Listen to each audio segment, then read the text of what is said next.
let's say we were doing geoengineering because we wanted to make the weather a little bit better. There will be monsoon failures during that period. There will be huge hurricanes. The global studies indicate there will be some impact on precipitation patterns. Might involve large-scale regional agricultural disruption lasting a number of years. Potentially 2 billion people could have their food disrupted by such interventions. That the aerosols can, at least in these model simulations or indicated by these simulations, can offset most climate change in most places most of the time for both precipitation and runoff.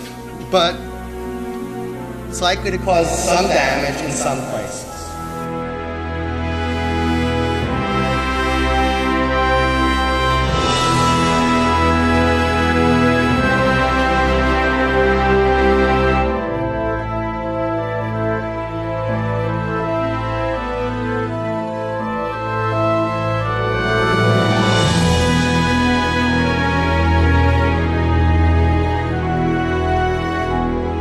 When I grow up, I want to be either an artist or a teacher. I want to grow up in a world where there's lots of nature. I love nature. How can I look my children in the eyes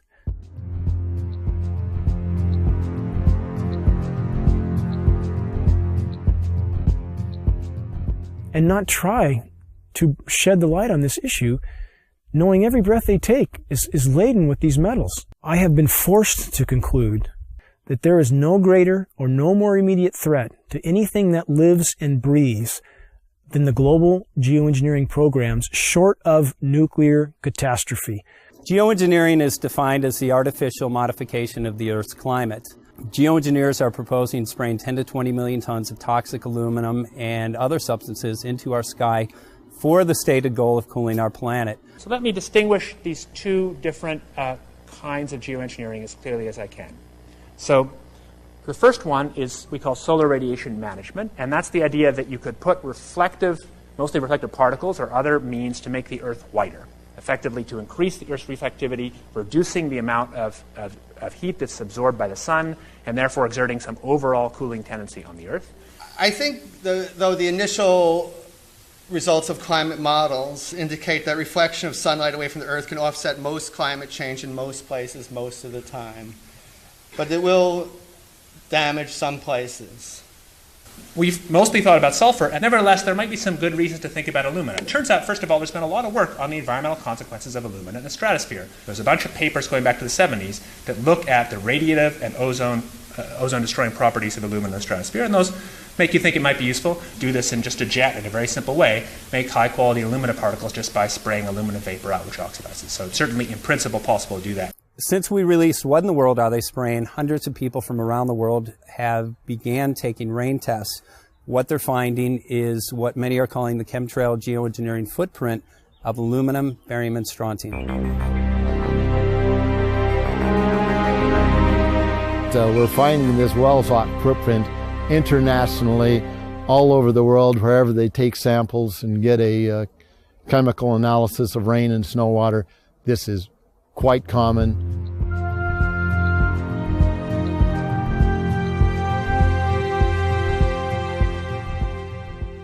Wherever you see the jet chemtrails go over, you're going to get aluminum, barium, strontium coming down on you. Why would we not believe it's happening when what we see in the sky matches exactly the express goal of numerous geoengineering patents, about 160 or more? Why would we not believe this is happening when every element showing up in the rain tests are the primary elements named in those geoengineering patents? Why would we not believe this is happening when we have escalating levels in very short time frames, as short as 5 years? We see rain levels of aluminum, for example, escalating as much as 50,000%. California air quality studies do not show these metals migrating from China. And it's of recent origin, so this bombardment of heavy metals that's raining down on us is coming from somewhere. Why would we not believe geoengineering is occurring when the weather patterns are so altered here in exactly the manner stated by geoengineers and reports on the consequences for geoengineering, which are diminished rainfall, which are increased ozone destruction? We have a massive ozone hole in the northern hemisphere now. Should aluminum be in the soil in the rain? And yes, it should be in the soil. It's naturally there. Always was there. And should it be in the rain? Well, absolutely not. But the standard reply has been your samples are contaminated. But since we are getting samples now that show zero aluminum, and we're getting lots of barium and strontium and zero aluminum, so that just proves that if there was dirt in our samples of some sort, dust blown up from the ground, we should get some aluminum in some detectable quantity. The primary ingredients in geoengineering are specifically the oxides of metals, including aluminum oxide.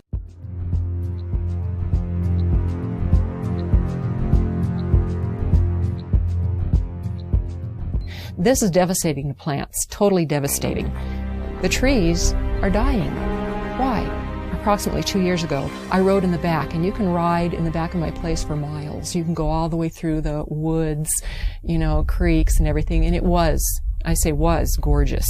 And the day before yesterday, I took a ride, and I rode in the back, and what I found was total devastation. As I pointed out before, Michael, we're seeing, as in this example here, very hardy native plants completely flash out dead. That looks like it's been hit with some kind of a chemical. And we've only seen this in the last couple of years. And there's another one there, back over there. We're seeing mature madrone trees, which are 70, 80 feet high, flash out dead, just like this. USDA refuses to investigate it. The pH typically around here should be about 5.6. Well, since the contrailing got heavy, I watched the pH here in these forests, well, go up, I guess would be the word. From 5.6, it went about 20 times more alkaline. Very big red flag of fallout from these materials are pH changes to the forest floor. We have very extensive studies from the U.S. Department of Agriculture on the soils in our region, and those soils have changed in 5 to 6 years. The pHs have changed in this area as much as 10 to 12 times toward alkaline in 5 to 6 years. I've personally been in the forest testing with USDA soil scientists who just scratched their heads and seem to have no explanation for incredibly profound changes in pH, which is affecting the ecosystem here tremendously. Aluminum buffer action, aluminum hydroxide is what we think it is, plus the barium carbonate, strontium titanate, strontium oxides, barium oxides, probably some aluminum oxides in there, that this has apparently driven our acid soils about 20 times more alkaline to about 6.8. There are simply too many dots here that connect. Our skies are almost never blue anymore. That is a named consequence of geoengineering. The amount of lost sunshine hitting the planet right now is beyond belief. If people look up the term global dimming, they will see that fully 20% of the sun's rays that reached the planet several decades ago are no longer reaching the planet. I mean, that's a profound change that few people even know is occurring. And you have very visible occurrences in the sky from the aircraft, a very visible sun-blocking, expanding, dingy trails that are exactly what geoengineering patents describe. Heavy aluminum, I'm talking like in the 40s and 50s up to 3,000, 4,000, 5,000. That's still common. Barium, strontium to somewhere 40 or 50 to, again, about 2,000 or 3,000. Same for both barium and strontium. Where is this mountain of metal coming from? Why is asthma, ADD, Alzheimer's, autism, all elements related in many studies to aluminum or particulate inhalation? Why are these ailments going off the charts with no apparent explanation? Why has respiratory mortality in the continental United States gone from 8th on the list to 3rd in 6 years? And no one seems to ask any questions. Why every other person has asthma now? Why every other commercial on TV is an allergy medication? And again, when David Keith, the world's most recognized geoengineer, was asked on the record, had there been any studies done as to the consequences of dumping 20 million tons of aluminum in the atmosphere, his answer was patently no. While geoengineers claim that their models are to cool the planet, a number of studies now are arising that indicate, yes, temporarily there will be regionally cooling as these particulates reflect the sun. However, they actually at night act as a blanket and will warm the planet. So the question now remains, why in the world are they spraying? One of the things that geoengineering is about when you're environmentally doing something with the atmosphere is that you can be engaged in weather modification. Historically, weather modification in the United States began to be looked upon in the 1940s as something that people would want to do.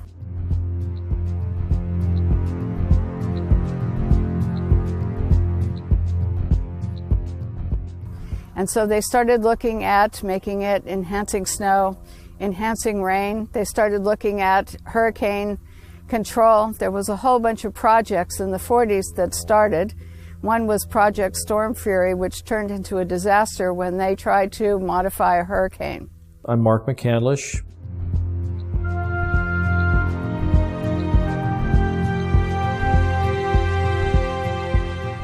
And for the better part of 30 years, I worked in the aerospace and defense industry. Had a secret clearance twice during my career. Some of the technology that I saw or participated in the creation of tends to play a role in some of the things that are used to control the weather. The very distribution process is being employed in the aerosol campaign, manipulating the weather, crops, taking over the food production or controlling the food production. The military applications, the process evolved when they realized in the 1800s that you can put things into the environment that will influence the uptake of moisture and where it drops out of the atmosphere again. My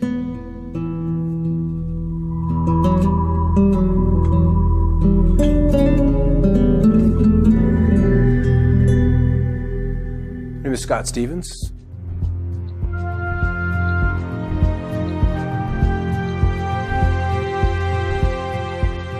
I was a television weatherman for 20 years. These chemtrails are absolutely required to impact whatever weather event they were designing. And the trails were an absolute necessary ingredient for them to achieve their weather modification goals. So we're finding the aerosols, the metal particulates, all of those can be used and leveraged to create weather events that are several standard deviations or outside what would be typically normal. When the geoengineering really got underway with the Russians in the mid-70s, we ended up with snow in Miami. We ended up with frost deep into Mexico. The bizarreness of the weather really exploded on the scene when weather engineering got going in the mid-70s. The Dakotas, in winter, they recorded a temperature of almost 100 degrees, 94 degrees. It broke the former record by 32 degrees. There's very profound things that people don't notice. Blue skies almost never. We almost never have dew on the ground. That's a known consequence of geoengineering if they did it, which they appear to be. It sucks the moisture out of the atmosphere. It doesn't descend, doesn't form dew. We have massive temperature disruptions. People are starting to wonder, why is it 80 degrees one day and then snowing the next day at 50 degrees or 45 degrees and then back up to 80 the day after that? When you push and pull the climate with these manipulation programs, of which there's a mountain of data to corroborate their existence, then you start to have massive fluctuations in the system. And we saw in March in the continental U.S., there were 15,232 temperature records broken. That's profound. Some of the daytime highs, the former records were broken by as much as 32 degrees. Don't people wonder what in the world is going on? Whether they want to make it snow at 45, 46, 47 degrees. I remember when 38, 39 was a big deal. Those kind of snowfalls in the upper 30s. And now that's been pushed into the 40s. There's a patent called ice nucleation for weather modification. This is a patent from NASA. It can be found online in its full form. This patent is for the creation of artificial snowstorms from what would have been rainstorms. However preposterous this sounds to people, if they look up Chinese create snowstorms, they will find a long list of articles where the Chinese Bureau of Weather Modification openly admitted that they were creating snowstorms until they did $1 billion worth of damage in Beijing. So my question would be, if the Chinese can do this, and NASA has a patent for the same purpose, why would we believe snow events here are natural when it's snowing now regularly at 45 degrees, sometimes 50 degrees, heavy, wet, concrete snow that's full of aluminum, full of barium, full of strontium? Consider the ice pack in their first aid kit that can sit dormant at room temperature for decades until the chemicals are mixed together, at which time it creates ice. As an on-air meteorologist, I had a responsibility to my audience. There were storms that were not behaving as they were modeled or they historically would have responded.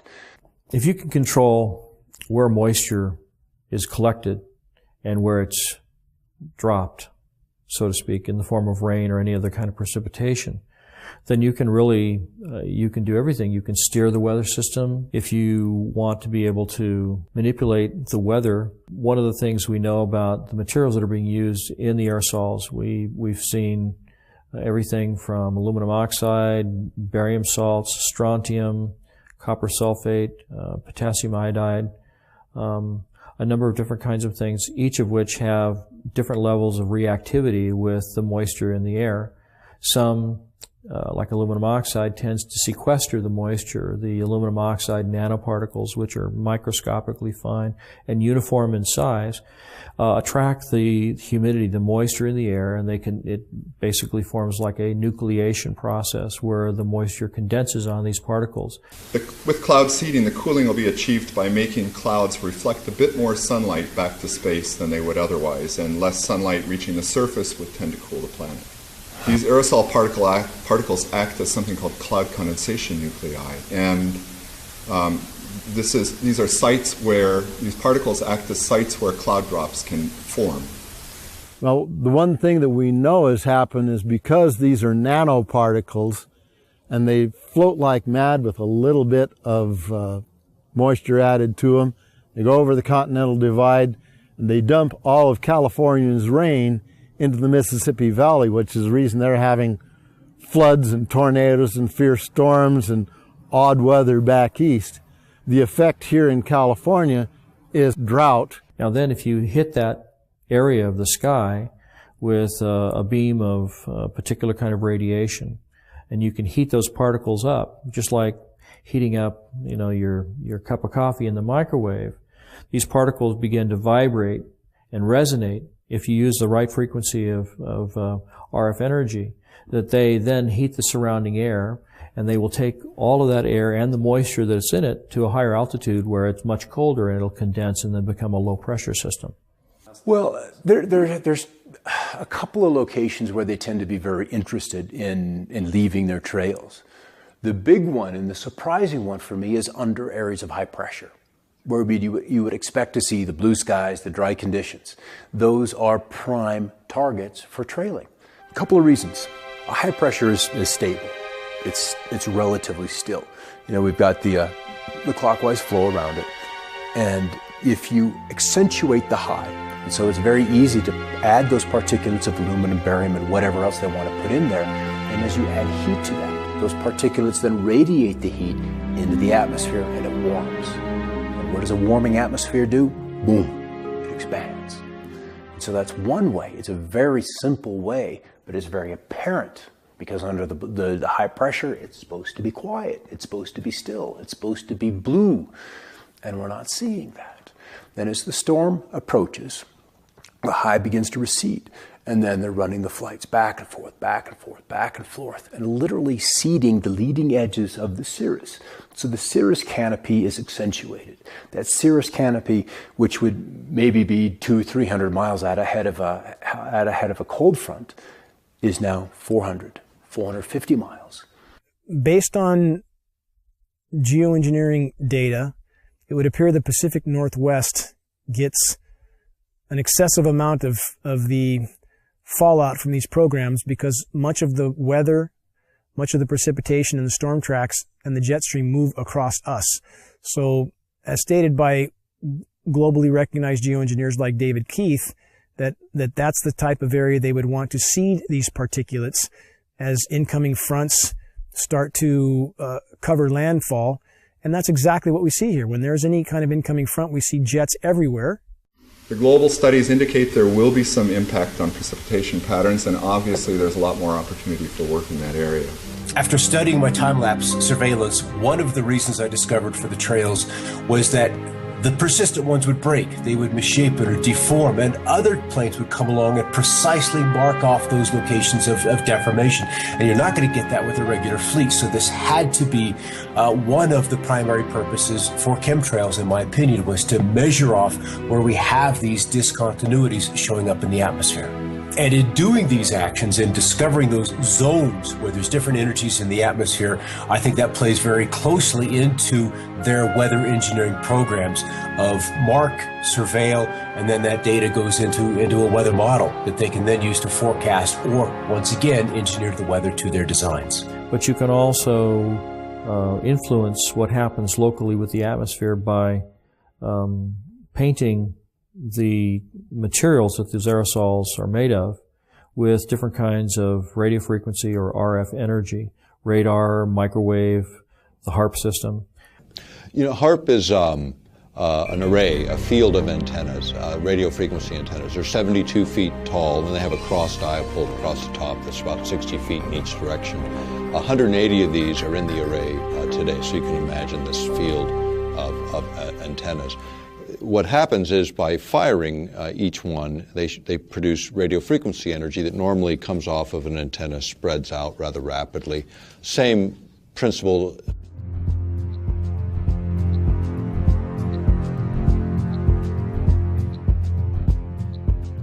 Principles in physics would be like a flashlight shining on a wall. You know, you start with a narrow beam, and by the time you hit the wall, you've got a wide beam. The idea with HARP is to get it to focus or concentrate that radio frequency energy so it doesn't spread out, so you can hold it tighter together and then manipulate it in very specific ways.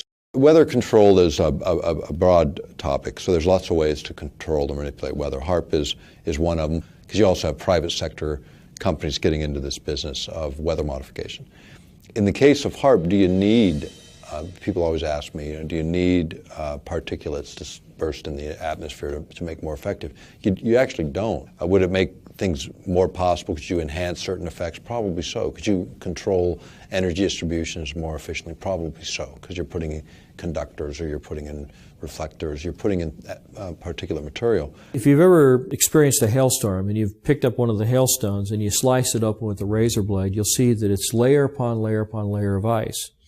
Now, hail is usually formed where you have a low pressure system where there's a tremendous updraft of air. When the air gets warmed up by the sunlight ahead of the storm, the air rises, it takes the moisture that's in the air up to a higher altitude where it's much colder. The moisture begins to condense into water droplets, but the updraft is so powerful that the water is carried to extreme altitudes where it freezes.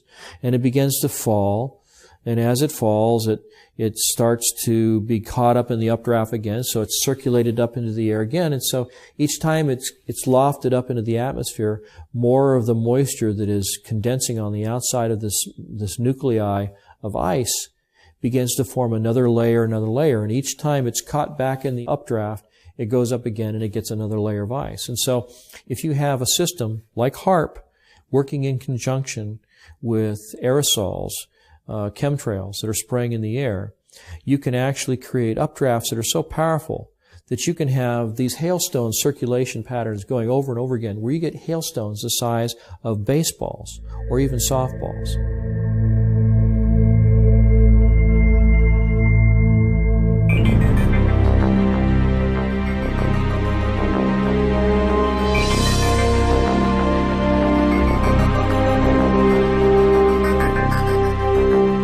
Weather has always been a strategic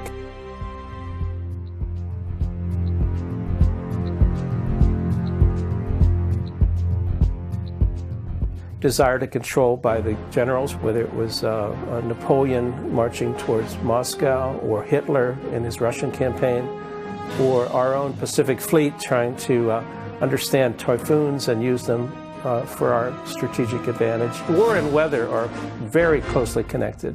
And they've been connected ever since about 1812 or so, maybe earlier than that. Hannibal had to face the snows in the Alps. And so there's a long history of weather and warfare interactions. Environmental manipulation is like the ultimate method of covert warfare, because you can literally shut down food production. You can create a situation where the people within a country revolt against their own government. And you're invited in to mop up the mess. The issue of owning the weather by 2025, which is a military publication, we've quoted it as far back as, I think, 94, 95 even. But you go back to these earlier reports and you look at sort of what was the objective, and the objective is exactly that: control the battlefield environment. Environmental factors give you an absolute advantage. If you can weaken your adversary before you have to fire the first bullet, maybe you even win the war. Whether it's incredibly historic sandstorms when we're invading Iraq, or you want to drought out or flood out a dictator that you're not happy with, or obscure a beach when there's a landing, or if you just want to make money on the futures market. Owning the weather by 2025, using the weather as a force multiplier. And this kind of goes back to what I was saying before about if you can control where a weather system goes and how much or how severe the weather system is, then you can do other things like you may have heard more recently that many of the aircraft that we've been developing are what they call all-weather capable, which means that they can fly in any kind of weather. They can shoot and target the enemy under really nasty weather circumstances. And these are all things that you can use to your advantage if you happen to be controlling the weather also, because you can have a terrible storm front come in and make it difficult, if not impossible, for the enemy to operate on the ground or to fly their aircraft if they don't have aircraft that are as sophisticated as the ones that you have. And so by creating or using the weather as a force multiplier, as the title implies, that you can achieve an advantage over an enemy force that gives you the upper hand. One of the ideals of the Air Force is to have this all-weather Air Force, or to have their pilots coming back safely and using the weather as a salient against the enemy and clearing out their own airports from, say, from ice fogs or from bad weather. And so if the idea here is that if we can fly and they can't, that's a great military advantage. There was also research studies on hurricanes that the scientists were truly curious about the behavior of hurricanes, but their military patrons were very interested in how to steer them or direct them in certain ways, almost as a guided weapon. This jet stream that's moving across, and it shoots 50 miles north and then 75 miles east and then drops back south again, then kind of goes on its way. And they attributed that little dog leg in the jet stream in Alaska to swinging storm systems out of central Texas into central Florida, where they deposited a couple of tornadoes in the middle of Orlando that were like really rare to see in that part of the country. And so people remember that event and they remember that situation. But it'd be a good example of a very small change in Alaska in terms of a jet stream and what kind of a lower 48 effect that would have. And that's again where weather modification, small input in one place can have tremendous change and unexpected outcome in another. You can create weather systems that are so severe they culminate in battlefield denial, where the enemy is not able to use the roads or the bridges or get through the environment because the weather is so severe. And you can use the weather to destroy his crops, deny him a food source, destabilize his population because people get hungry. When they're hungry, they get angry and nasty and they don't like what's happening. So there are lots of different things that you can do with the materials. It's all how you use them in the environment, how you apply it. One of the biggest concerns of early cloud seeding, weather control activities by the General Electric Corporation, came from their lawyers who thought that the corporation was totally vulnerable to lawsuits because if they started to make fair or foul weather, the people down below in Massachusetts or downwind of Schenectady could institute massive lawsuits that could put GE out of business. So the first response to weather control from their in-house lawyers was to shut it down, was to give the project to the military and ask them to do it, with the GE lawyers only being the consultants on the project. So they were allowed to suggest and design certain activities, but they weren't allowed to touch anything or throw anything out of the plane. The United States government during the Vietnam War perfected weather modification techniques, and also they perfected releasing toxic chemicals like Agent Orange over many areas to defoliate land, trees, grasslands, and other areas. But this is technology that does come up, and it comes up when you see that the technology advanced far enough to where the practicality of utilizing it in the battlefield environment and the temptation by administrations. I mean, the best covert war is using the environment itself against your adversary. It was a military moment, and it was actually from pretty recent history. And this was the U.S. military thinking that they might be able to control the monsoon over Vietnam during that conflict. And so only a handful of top-level military advisors and the president were informed that they were going to try to make it rain over the Ho Chi Minh Trail and try to have some military advantage by doing this kind of intervention. When you start talking about manipulating the environment, we have treaties that go back to the mid-70s that forbid this, number one, as weapons of war. So the perfection of weather modification took place, but it became apparent that using weather modification for wartime purposes was not acceptable to the United States government and other nations of the world. So therefore, the NMOD Treaty came into being and was signed by the United States government after passing Congress. The reason it was signed and implemented was because it would ban warfare, weather modification techniques and use during times of war. Almost all of our treaties that we've signed, including the non-proliferation, counter-proliferation treaties, chemical treaties, the ones that were signed recently, last few years, back maybe a decade now, I guess time goes. But they had domestic exemptions, and so does the environmental treaty. Where you can do whatever you want in your own territorial boundaries. I mean, you start manipulating weather in one part of the planet, it doesn't look on the ground and say, oh yeah, wait, this is the boundary of a political boundary. It fails to recognize those. So you start to talk about geophysics and manipulating the planet itself. Then it's a question of those kinds of exemptions shouldn't even be allowed. Meteorology and the military have a very long history, as I said, and it goes into the strategic advantage that multiplies your traditional force, that is your armament, into using nature to your advantage as well. They want to create a storm in the southeast, then they'll start engineering out over the North Pacific. That's where the trailies will be, because you want to work out several days ahead of time so you have less input, and you multiply that over a couple of days, you can have a big result in 5 days' time.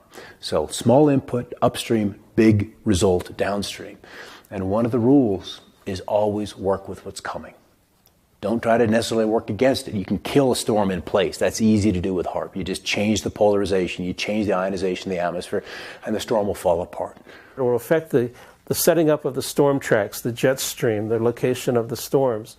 And so you end up with an intervention on the solar side of things would pretty directly begin to affect the weather patterns. And so climate control, or attempted climate control, and weather control rely on this very large spectrum of intervention. It's also true that if you can forecast climate, you can control a lot of futures markets, and you could know if you had the best information, or if you had some leverage over what the climate system is going to turn out to be, you would be able to invest in advance in all your crop futures and your agricultural activities, and not just agriculture, but weather effects. I think it's something like 80% of the U.S. economy is weather sensitive, and so all kinds of businesses would like to see some weather edge, some advantageous information that they would have. It's absolutely entirely possible to profit from the weather.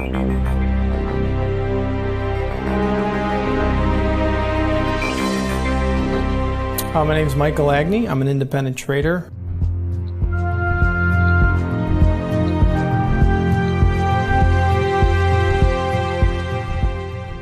Trading commodities at the CME Group, member of the Chicago Board of Trade, and have traded derivatives and futures cash for over 15 years. Weather derivatives are financial instruments that firms would use to hedge risk concerned with adverse weather conditions. The first weather derivative was originally traded by Enron back in 1997. Weather derivatives started in 1999 at the CME Group.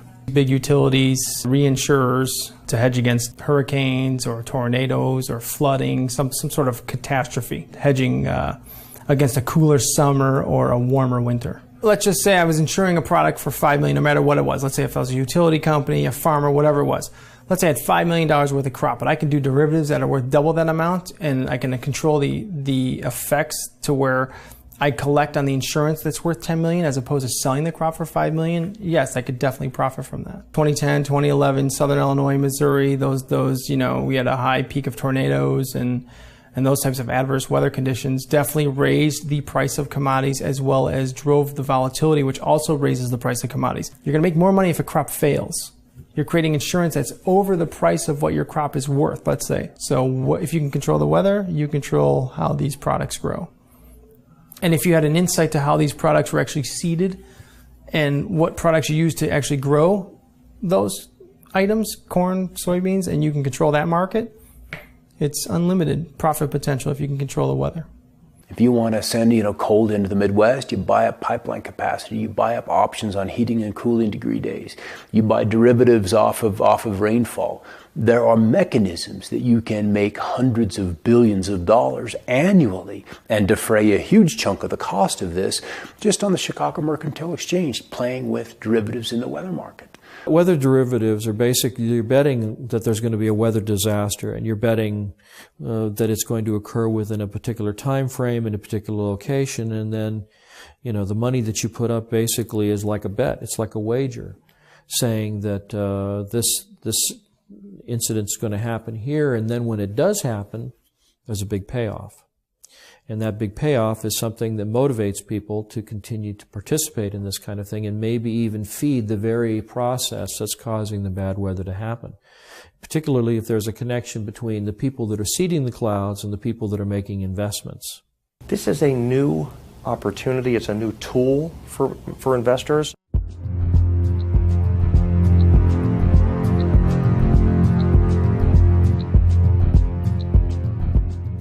Even if someone has no interest in, going on the offensive side and buying things, it definitely behooves them to be aware of what's going on out there. The extreme weather is here, and it's not going to reverse itself. The weather event has to be severe. Ionospheric heating, in fact, these instruments, when they were first utilized, which is in the former Soviet Union back in the 70s, they started out then, and they still call these ionospheric heaters because in one mode of operation, you can literally create above this instrument on the ground, you can heat an area up to 30 miles in diameter in the ionosphere. So you heat it up, and by heating it, it literally raises it. So then imagine this column moving up several hundred kilometers out, and then the lower atmosphere begins to rush in and fill that vacant space, that void. And as a result, you're altering pressure systems for quite a distance, which of course alters the weather. You're also able, if a jet stream is coming in the air, you're able to alter its course. And if you alter a jet stream, even a small amount, then the swing factor on the other end, you can move it. So you're moving storms, say, out of the Midwest onto the East Coast, or this kind of thing, by just swinging it high in terms of its flow and getting it redirected. Okay, so now if we look at precipitation, much has been made of this issue of damage from precipitation. Which the particulates that these trails have introduced into the sky are, let's just say the storms can develop more violently, more quickly, in places that are not necessarily as where you would expect them to be. And so we see more flooding. We see more intense droughts. We see rainfall rates of 1 to 2¼ inches an hour that are just bizarre. And sometimes even rainfall, 1 1/4 a minute is just unheard of. And so you have an area that's already been heated by the sun's rays, and then you have the aerosol drift in over that area, and it's reflecting both ways. It's reflecting the heat of the sun back out, but it's also trapping the heat that's already been created there by the sunlight.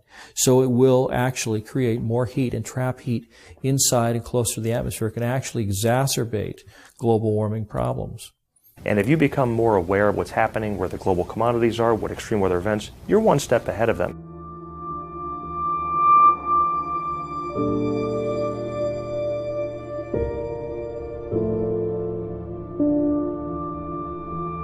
The nature of the risk and our ability to respond to the risk is much greater in the case of the scenario that might involve large-scale regional agricultural disruption lasting a number of years.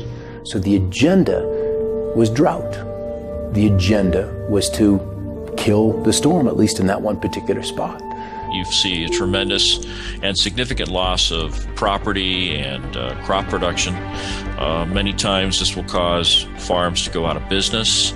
And when farmers go out of business, they usually have to sell. And then if there's somebody waiting in the wings to buy their land and then turn that land over to the production of genetically modified crops, you can see where there would be kind of a strategic advantage there. There's something that happened in the Midwest, and I'm sure everybody's heard about the flooding in the Midwest. And what happened is George Soros and his big corporate monolith went in and started buying up the farmland. So not only is it creating all these stresses, it appears to be a corporate land grab. In other words, when the farmers, the small farmers, go out of business, they're wiped out through these droughts and everything, then the big guys come in, buy up the land. And if you think of Western history, there's a lot of it concerning water rights and even water wars. And so they were shooting about access to water to water your livestock. And now people are thinking, or at least the people who are involved in weather control sometimes think about the river of moisture above our heads. And geez, if we could just tap that. But that too is a water right that would involve access to people that felt that maybe they had prior rights over it. You're reducing the food security of people through deploying these kinds of approaches that potentially 2 billion people could have their food disrupted by such interventions.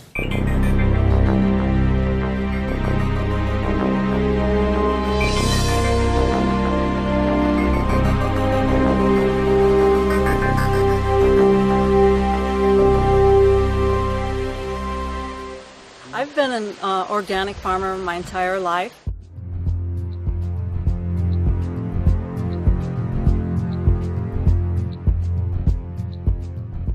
And I've been, in the last 8 years, been certified organic. And so I've been growing food in a way that feels healthy, where I have the most energy. And now it's not so healthy. I want to pass a really nice, healthy soil, rich soil, earth on to the children and have it be fertile. My name is Joel Gil Coca. I've been farming in this land for about 5 years.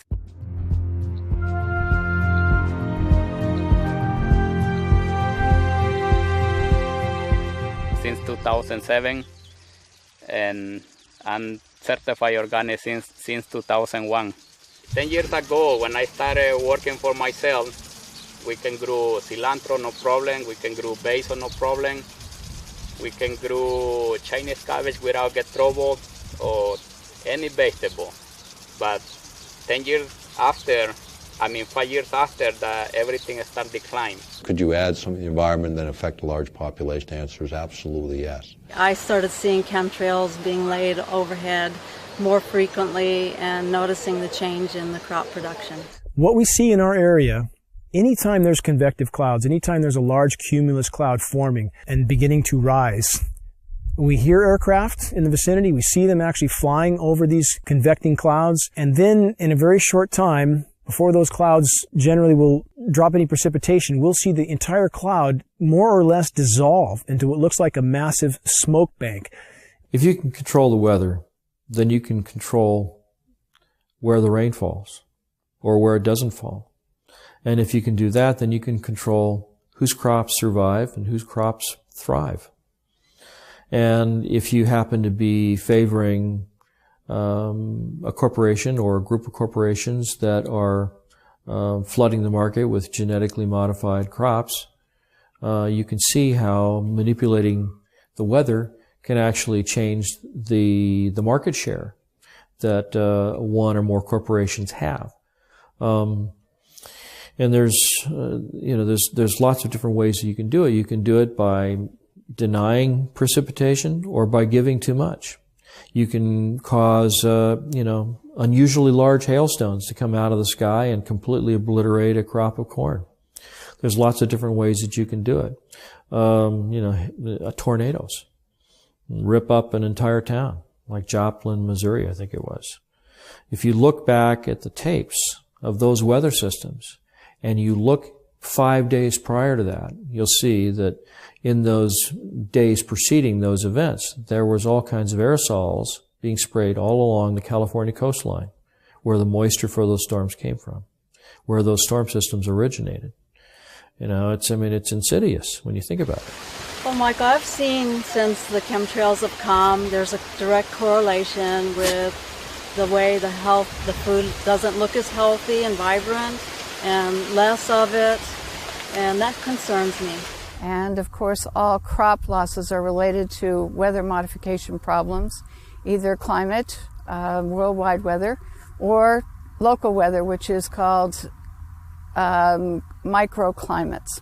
And these microclimates definitely determine what crop grows where and in which community. And so therefore, without stable microclimates, we cannot produce as much food for the rest of the world and ourselves as when we have a more stable microclimates, not only in the United States, but in other countries as well. We fertilize it really good, and they still have a lot of trouble to produce. And I think this is not fun because we're losing a lot of money put them into this kind of production. In 2008, 2009, 3 times I lost my complete planting of Chinese cabbage. Weather events is one of the key components to most commodities that are traded. Let's just say your agricultural group, corn, soybeans, wheat, something along those lines. Weather is by far the largest affecting factor in the price of those commodities. If one farmer's crop fails, we have a major crop failure, say in corn, now that's going to affect every other company that uses corn in their manufacturing process. There's going to be less of it. And anytime there's less of something, that creates a price rise. Demand rises, okay, because there isn't any of it. There's only one thing. You've got 5 people that want it, so they're going to pay more money for it. The companies know that, so they're going to hike the prices up anyway. The consumer actually sees the big brunt end of the higher, costs in the commodity due to the adverse weather condition. Obviously, the consumer will pay that price. I've noticed that the rainfall is less predictable, and then when it does rain, it does rain periods of time that's more like longer periods. So not only do we have the pollution, not only do we have stunted growth, but we also have changes in weather. And it's been severe changes in weather all across the globe. I don't have a clue how bad they are, but I know they are affecting already in certain plants, like basil, cilantro, and sometimes the broccoli get too much fungus.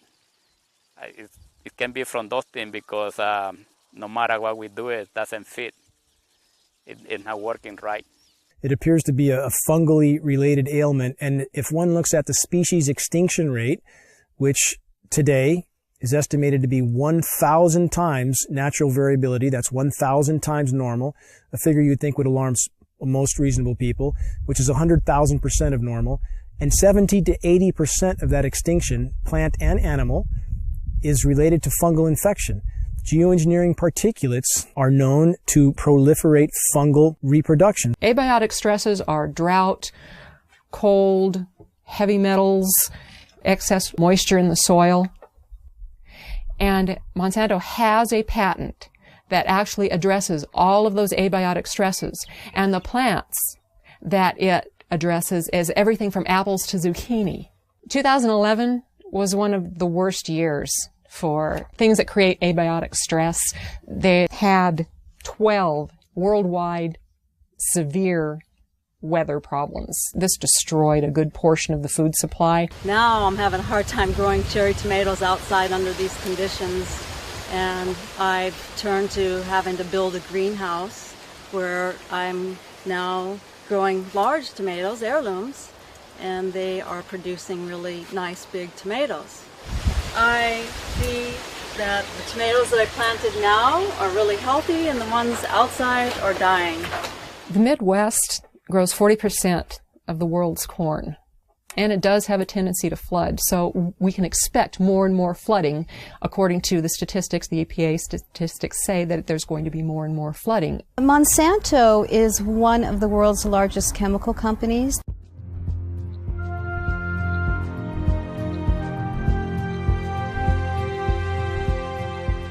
They also own 90% of the seed companies in the world right now, and they are the largest company putting out genetically modified seeds. So what does Monsanto do? Corn is the lead-in because corn is in just about everything. Corn is the main crop.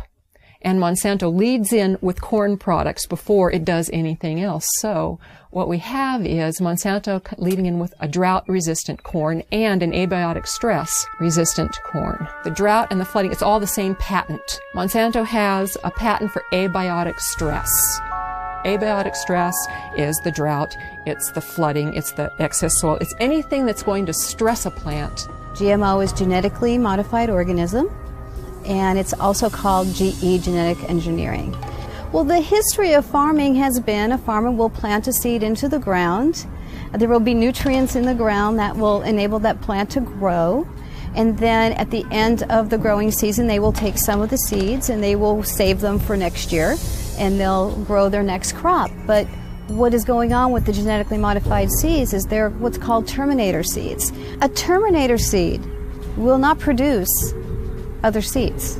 With the terminator seeds, these farmers have to go back to Monsanto every single year and purchase these extremely high-priced seeds. There have been studies outside of the United States showing that genetically modified seeds, the plants that come from them, are extremely harmful to humans and other life on this planet. When I started farming, I produced 100% my crops, but in the last 4 years, I've been declined to 50-75% if I talk into lettuce crop, because I've been lost everything. And that's why I start moving all different crops so I can cover the loss. Well, my food production has declined at least by 60% in the last, 10 years. I've noticed banana stalks are smaller, and certainly the tomatoes, I'm hardly getting any. I used to get bushels of tomatoes, and now I can barely get a bowl. My concern, it can be, it's possible if we're going to run out of business if they continue doing that. They really need to stop it doing. That's all I believe, because we cannot change the system, the mother nature. We have to keep going the way it is. It's not possible.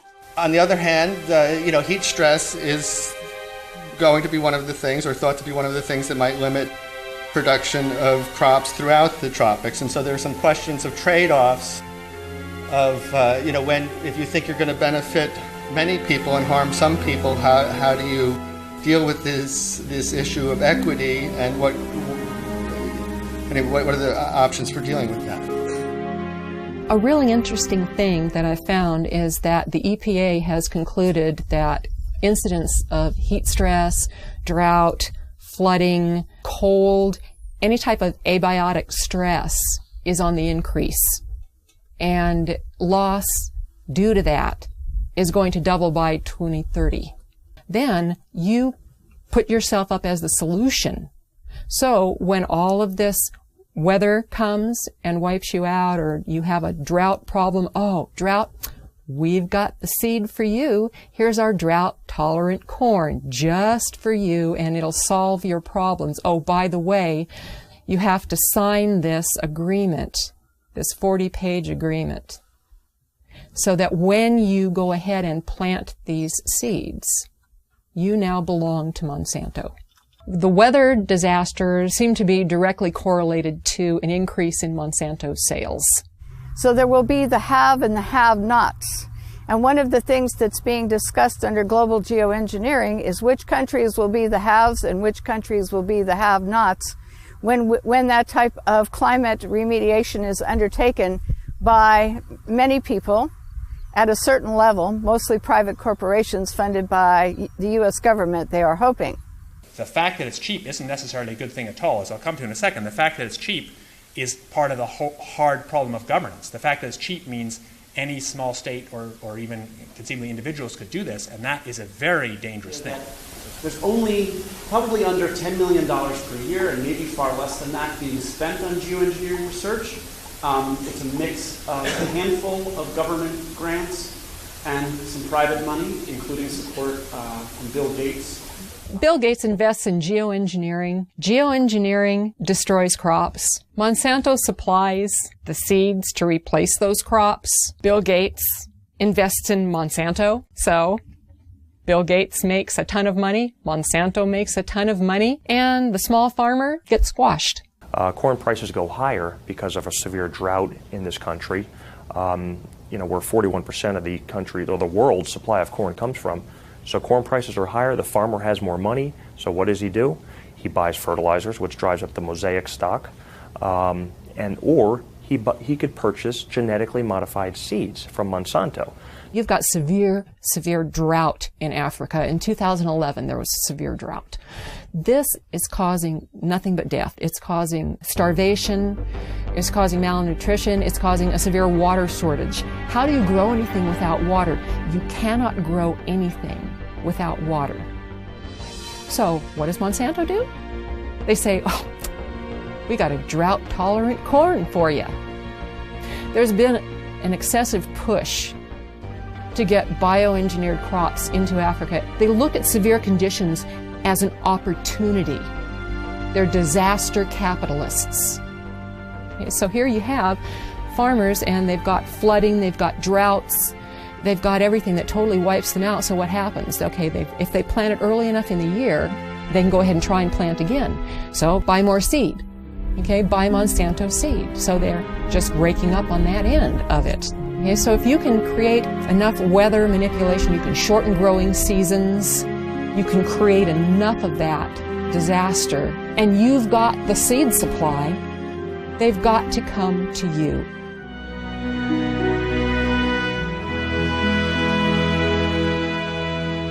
Geoengineers have stated on the record that if global geoengineering was started, it could cause droughts in Asia and Africa.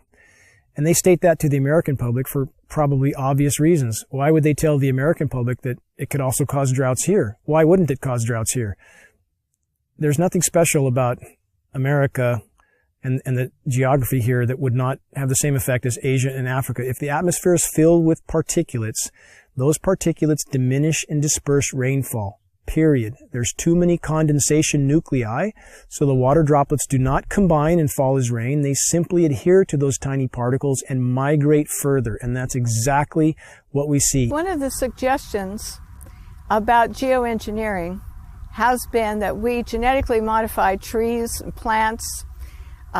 We genetically modify crops to be aluminum resistant, and this is ongoing at this time. And part of the geoengineering scheme is to say we're going to put all these chemicals and particles into our atmosphere, which is going to cause air pollution, water pollution, changes in soil pH, and could disrupt agriculture crop production to a great degree.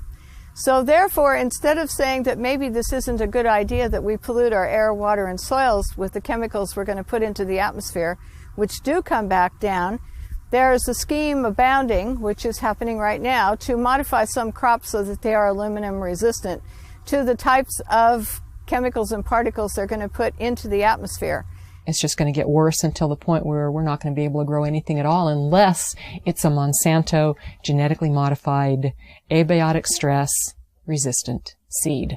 The chemical companies and the and Monsanto and all of these companies are working together to make us totally dependent on their products for growing corn or growing any kind of agricultural product or trees, whatever. We're going to corporatize not only where the rainfall goes and who gets it through geoengineering and weather modification schemes, but we're also going to say that these are going to be the only crops that are going to grow in areas where we're putting in toxic chemicals that are coming down and altering the soils. One of the most basic things about human society is that we need food and water.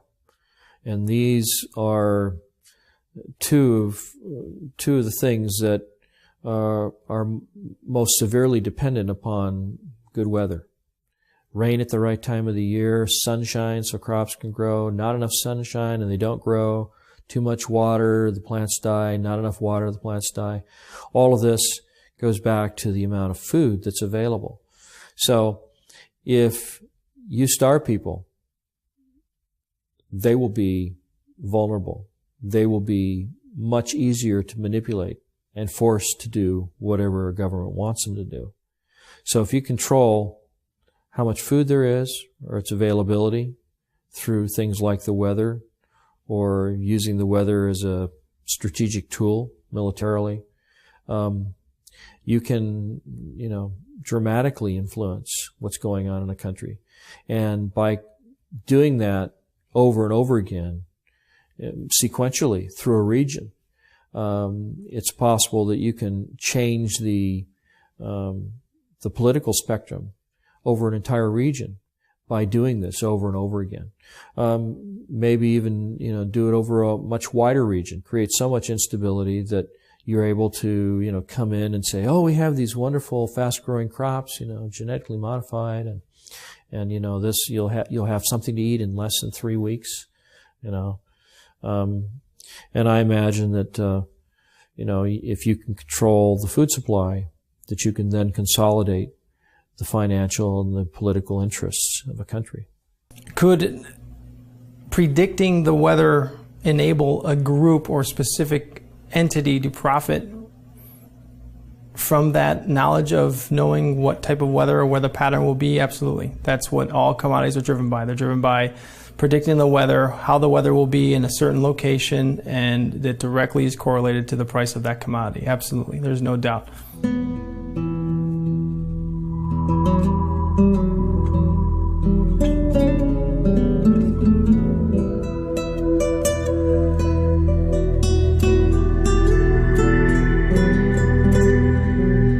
While there are a number of agendas associated with these damaging programs, one thing's for sure: they can be used to control our weather and thus corporatize every natural system on the planet.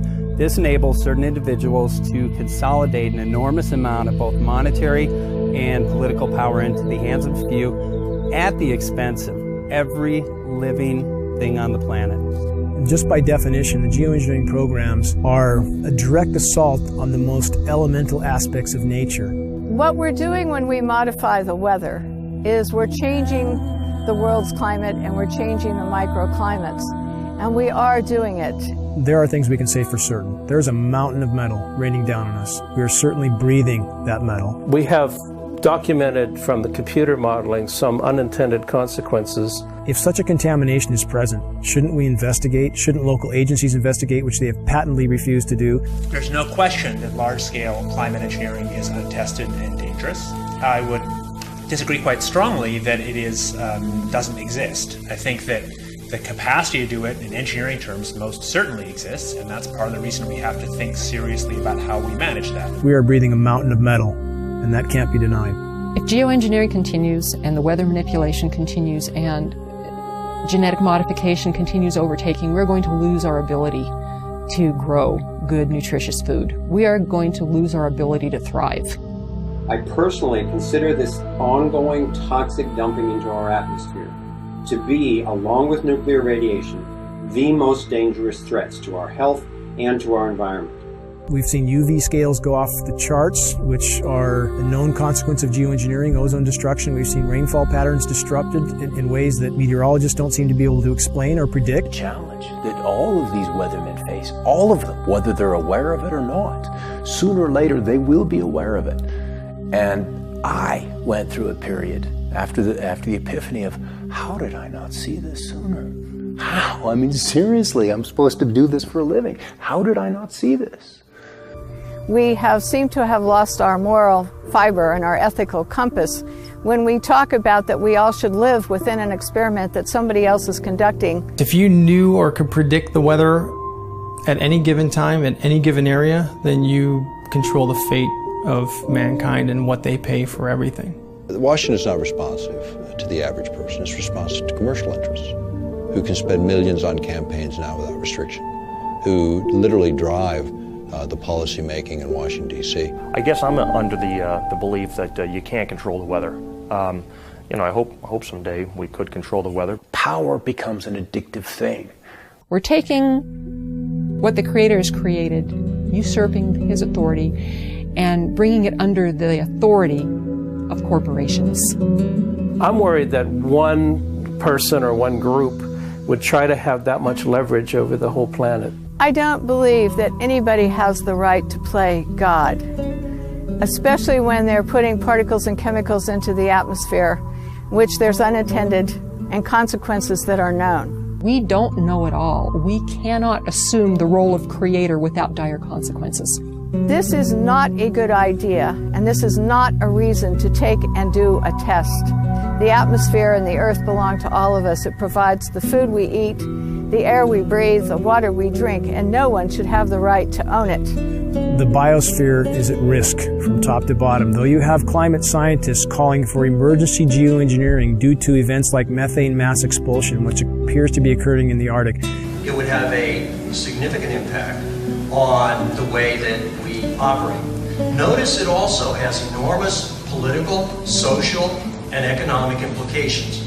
And so we don't want to have some giant planetary oops, I mean capital oops, in which you have a loss of life. It's much, much harder to actually figure out the environmental risks and effectiveness of these new methods than it is to cook them up. They're creating an artificial environment to replace the natural environment. Shredded ozone layer, global drought, toxified soils, poison populations. Don't these issues matter? Affecting ecosystems in ways we've never been able before. The whole concept of literally playing God with the technologies we have at our fingertips today. And however the climate changes, wouldn't we be better to let the planet react on its own instead of trying to play God? It doesn't have any benefits to society at all. It doesn't benefit the plant. It doesn't benefit the farmer. It doesn't benefit the environment. It's all about money, and weather is another form of commoditizing, a way the Central Command Group can commoditize another form of our life. As the EPA has stated that there is going to be more weather, and they're attesting it to climate change. Well, I agree. It's changing. The weather's changing. Now, the real issue is it natural or is it man-made? And if it's man-made, who's doing it? Is it the geoengineering guys?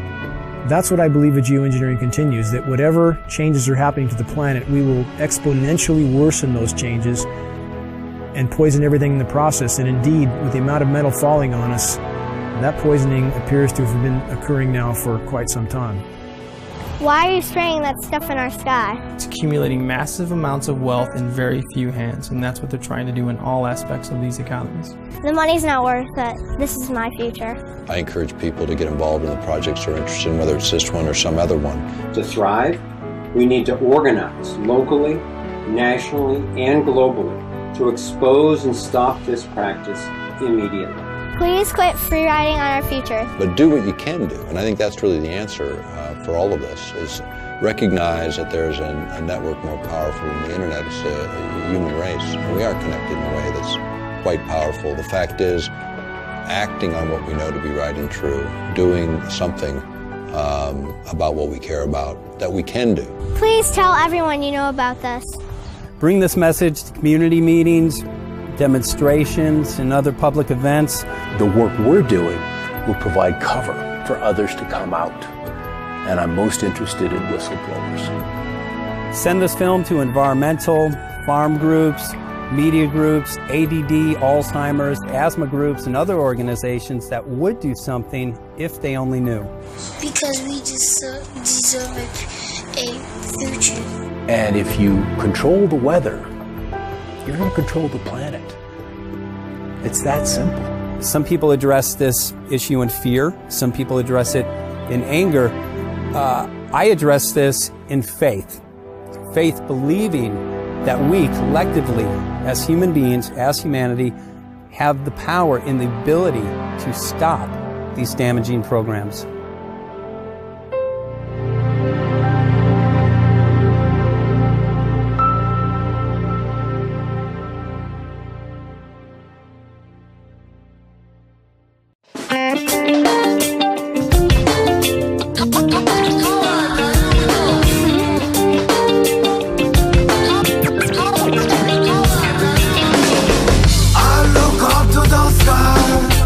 Can you tell me why?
truth. We want the truth. Give us the truth. United wanna bring out the proof. Living on earth, we must respect the earth. Human and animal